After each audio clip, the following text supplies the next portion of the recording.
Well, welcome back. Acabo y bienvenidos.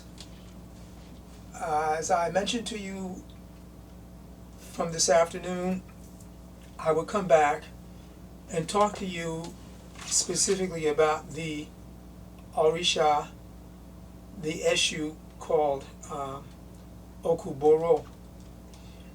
And as I mentioned, that particular Orisha was important when we broached the subject of communications with the dead. And that's what you're engaged in when you're doing ancestor veneration and ancestor, divination. So, in order to talk about Okoboro, for those of you who are fairly newcomers, it is necessary to talk about the idea of Eshu as a whole and the different types of Eshus. And then this one, Okoboro, how Okoboro came into existence and died, and how we are left with the spirit of all the Eshus enshrined in stone rocks, otans, but his in particular is enshrined in the Eshu Okoboro. So let's start with just the idea of Eshu. Our traditional Western Central African cultures had a mindset that was different in many respects from all the other cultures in Africa or the rest of the world. Everybody's regions has important cultural imprints. There's the cultural stuff that goes on in the Indian subcontinent, and there's the stuff in the Arabic world and Persian world, and then of very great interest to us is the whole world views that grew up around the Mediterranean, which I call the Mediterranean Rim cultures. That includes all of North Africa, Libya, Kemet, Lebanon, Greece, Rome, all of that para-Mediterranean world produced world views, and in many cases they'd extended across North Africa. But between North Africa and the actual coastal West African coast, southwest West African coast, there are several ecological zones and population zones that traversed the African continent, east and west, and north and south, across the Sahara and the south of the Sahara, the Sahel and Savannah, and finally down into the tropical areas where we find most of the slaves that were brought in the Atlantic slave trade to the new so-called New World were brought from far West Africa, coastal region, and then coming around the Bight of Benin into what's now Cameroon and the Congo nations and Angola, huge number of slaves taken from Angola. So that whole western 1/3 of the continent is our cultural legacy. And within that framework, there are hundreds of nationalities and tribal cultures, some not here anymore. But Yoruba was one of those that had a lot of staying power, as Dr. John Henry Clark once phrased it. Yoruba is very important as its existence in the Western Hemisphere in our African diaspora. But of course there are other significant national and cultural religious legacies practiced in the West as well. Haiti voodoo comes to mind, originating in Benin or Dahomey and Togo, and all the Congolese versions of religion, they're all in Akan and in Ghana, they're all, and many others, very fascinating mentally and spiritually beautiful and rich, and all misrepresented in the Western world. So anyway, what they thought, let's stay with the Yoruba for a moment, they thought, they were so wise philosophically, they said, you know, your best laid plans can go asunder, you know, with a slip on a banana peel. You know, I think the Jamaicans have a saying that says, like, what man write down, you know, God wipe away. You know, things happen. It's not exactly the phrase, but things happen in life. And you want to be protected against those. And so many things could happen, so many went down, that the African mind saw this as an all-pervasive power among many others in the universe. And you know, all-pervasive powers got to be deities of some kind or another that occurred in real life and in nature and interchangeably between the two. And so this fate, anything can happen, and you need to try to control it or appease it so that it doesn't mistreat you in your plans. They developed the idea of this power coming straight from God, and it's generally Eshu, E-S-H-U, Eshu force in the universe. And Eshu force is so big and comprehensive as a fate, you know, ultimate force of power and whatnot, that we as human beings can't really deal with that level. It's almost cosmic level of cause and effect. But as God in Yoruba religion, Olorun, Olodumare,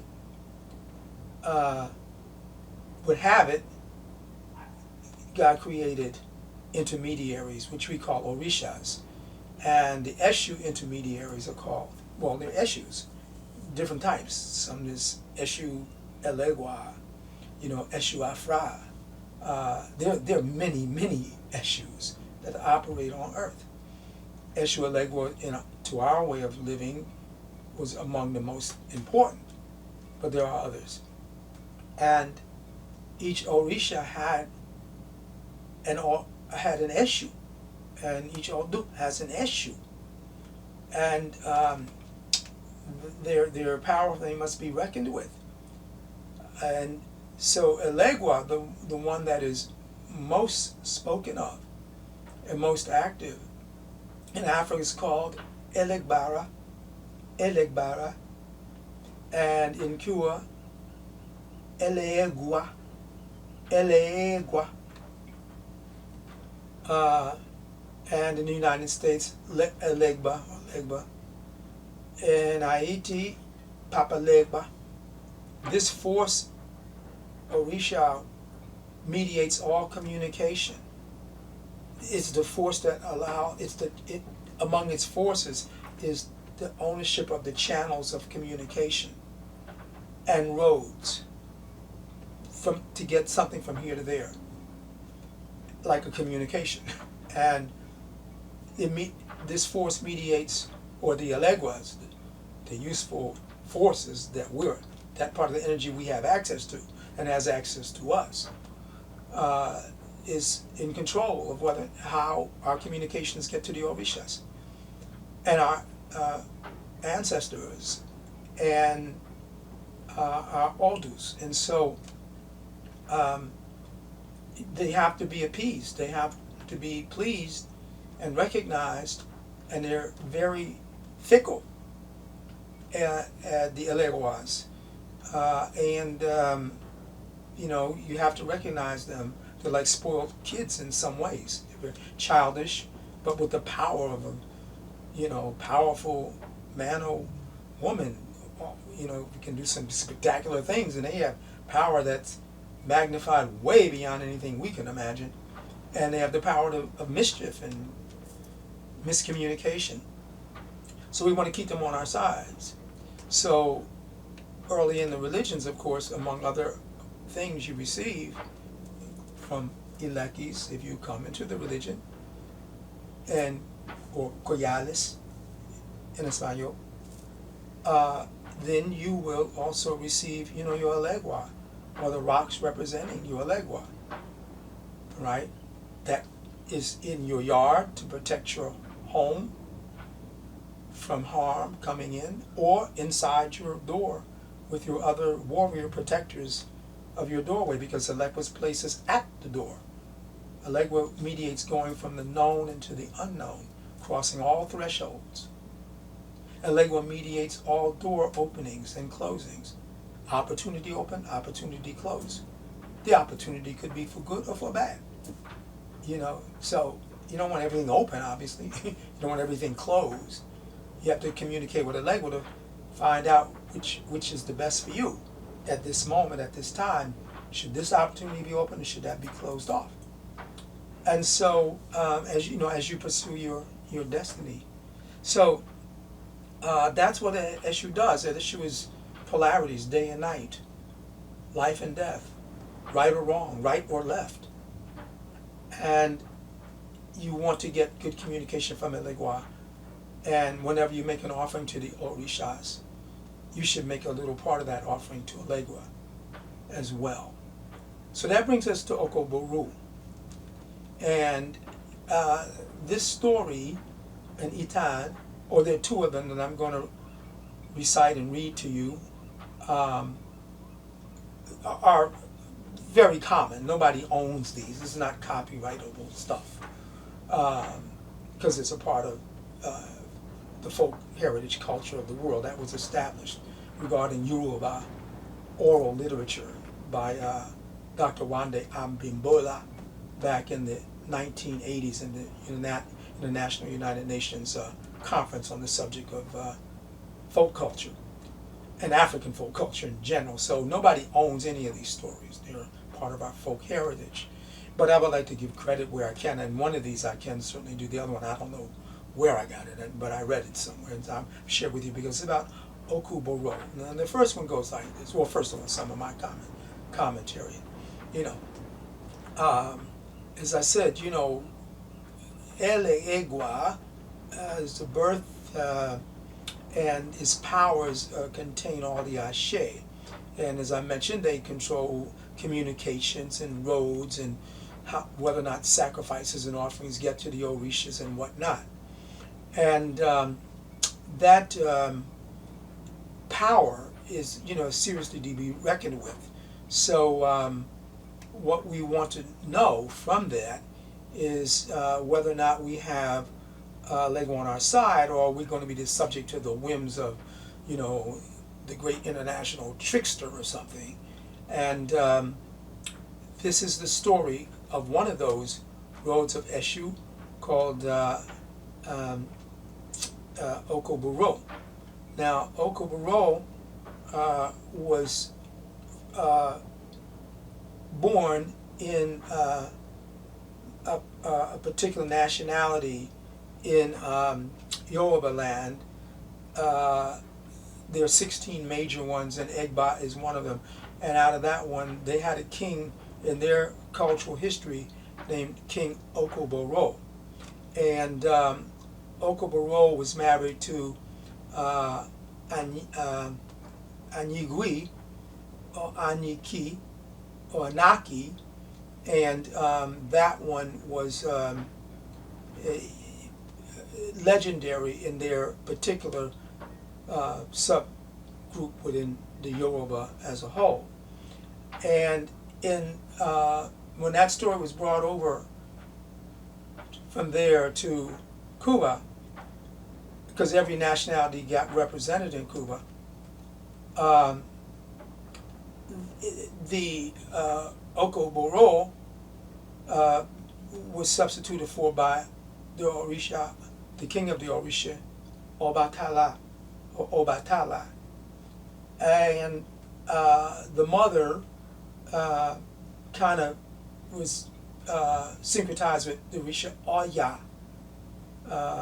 who is the Orisha of climatics and change and weather and many other attributes, especially many dealing with the dead and the management of our memorial future, which we call the past. So Oya is a major Orisha. So Obatala and Oya became substituted sort of as the parents of this particular ELEGBA Okoboro. And you can hear the death in it because the Yoruba word used involving death is ku. So you hear like the Orisha, well the Orisha, the force of death is called iku. And you can hear in this O owner of ku boro. So Okoboro. And here's one of the stories. Okay. One day, as a youth, walking with his sack, he saw a bright light on the ground with 3 eyes. He approached it. He saw that it was a coconut. And Legwa carried, this is Legwa, carried it away to the palace and brought it in. Legwa carried it away, and his parents, and told his parents that which he had seen, and then threw the coconut behind the door. A little later, everyone was surprised to see light coming from the coconut. 3 days later, Legwa died. Everyone was very respectful of the coconut while it continued shining. But with time, the people forgot all about it. After this, the town came upon hard times, and it was in disarray. When the elders assembled, they came to the conclusion that attending to the coconut or not attending to the coconut was the cause. They had abandoned it, and they found the coconut dry but full of wormholes. So the elders agreed to do something solid and lasting, and they decided to put a stone in the place of the coconut behind the door. This was the birth of ELEGBA as a deity. And for that, one says, Ikulobi Ocha. Our ancestors are the origin of the gods. Now, like so many Orisha, the gods in our legendary Yoruba, the Orisha Ifa religion in Yoruba, for those of us who partake in it, the Orishas, lived on earth as humanoids, at one time or another. And it's from their adventures and their lives and their stories, their successes and their failures, that we learn how to live and not make the mistakes they make, because we can't afford to make them all. So it turns out that an Legwa died, and they say a king died, but a prince was born. And in this case, Ikulobi Orisha, that's the Spanish way to say it. Death pushes into existence Orisha. Death gives birth to Orisha. And that is a very common saying all over the diaspora in the African world. Orisha comes Ancestral Spirit comes before Orisha. It is the ancestral spirits and ancestralism, in a manner of speaking, that gives rise to Orisha consciousness. So that's one version of that story, and there is the moral of the story is that you must have your ancestors on your side, and that's what we're doing in our class, is to raise that up and personalize it on both sides, you and them and you, and you'll do just fine. So here's another version of that Itan, that story. By the way, as I mentioned earlier, in Cuba, they call the stories patakis. It comes on the word pataki. In Yoruba, P-A-T-A-K-I-N,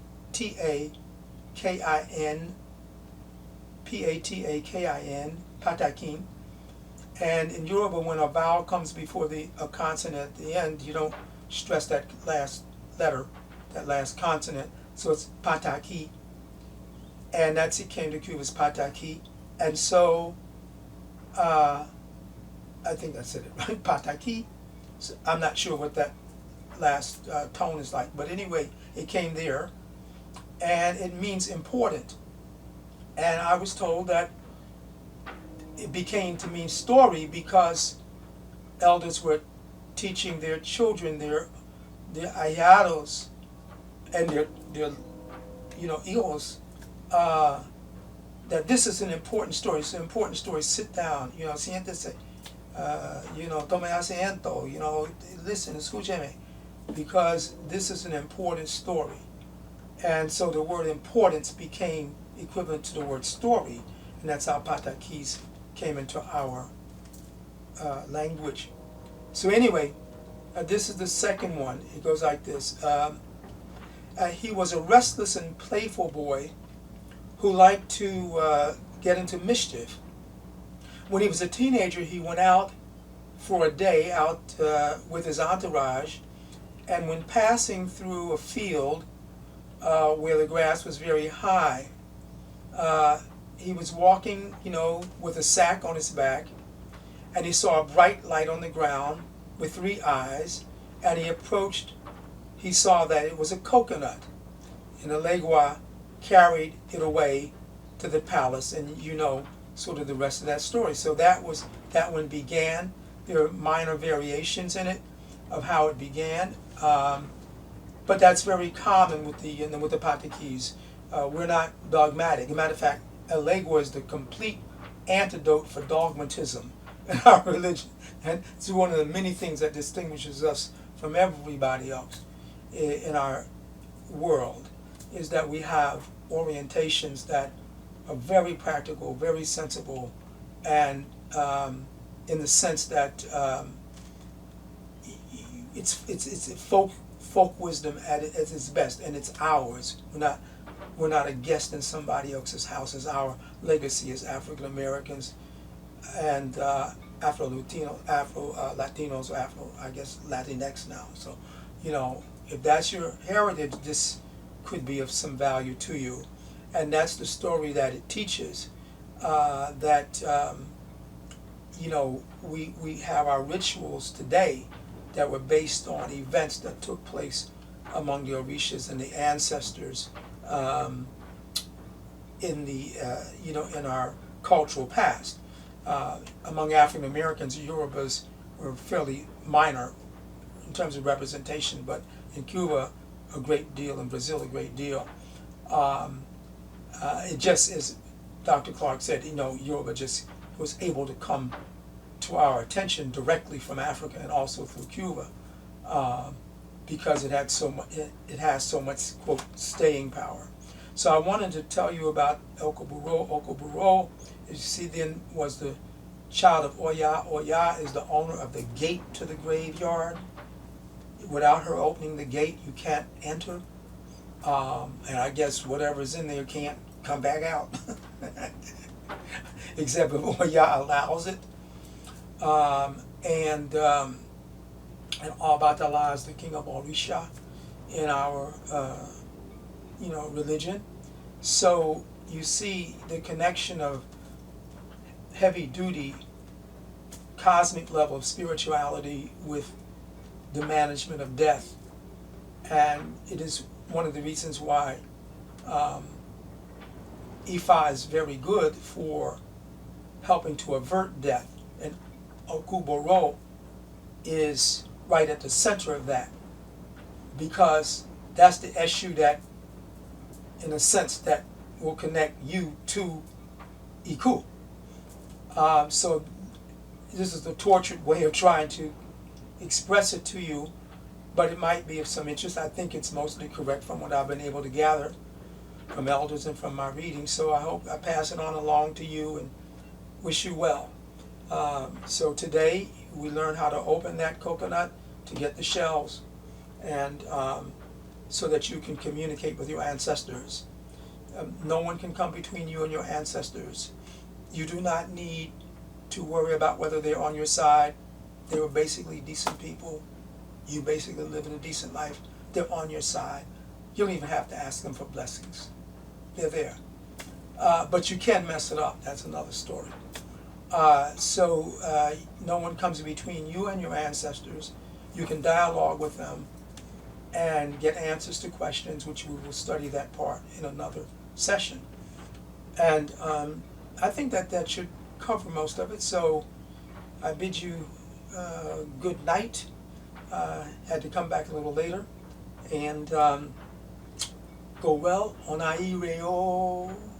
May you have a wonderful road. May you live a long, long life. May you have many children that you bring into the world or that you help to raise. And may you be productive in your life. Go through your stages of life, your rites. Become an elder. Hey, become an immortal. Oh, Dabo.